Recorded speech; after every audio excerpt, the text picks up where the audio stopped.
Hello મિત્રો, આ છે રાજુલા જાફરાબાદ રોડ અને આપણે આવી ગયા છીએ આંબલી વાળા હનુમાન દાદા એટલે કે ભંડારીયા હનુમાન દાદા. હા મિત્રો, રાજુલા જાફરાબાદ રોડ ઉપર લોટપુર થી શાનનાળા વચ્ચે એક ખેતરમાં આંબલીની નીચે આ હનુમાન દાદા બિરાજમાન છે અને આ હનુમાન દાદાને ભંડારીયા હનુમાન દાદા તરીકે ઓળખવામાં આવે છે.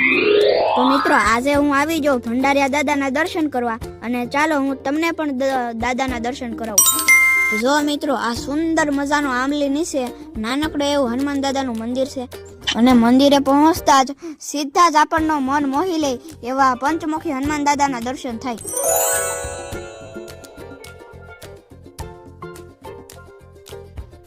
તો હાલો હવે આપણે દાદાના મંદિરમાં જઈને દાદાના દર્શન કરીએ. મિત્રો, આ દાદાનો મહિમા દિવસે ને દિવસે ખૂબ જ વધતો જાય છે, કેમ કે દાદાને માનવા વાળા ભક્તોના ધારા કામ દાદા કરે છે. દર શનિવારે અહીંયા દાદાના શ્રદ્ધાળુઓની ભીડ જામે છે અને ખાસ કરીને જાફરાબાદના લોકો દાદા ઉપર અખૂટ શ્રદ્ધા ધરાવે છે.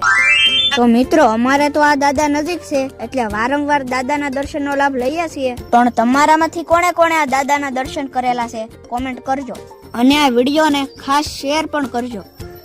અને છેલ્લે પછી આપણે દાદાને પ્રણામ કરી નીકળી જાય ઘર બાજુ. જય હનુમાન દાદા, જય ભંડારીયા વાળા દાદા.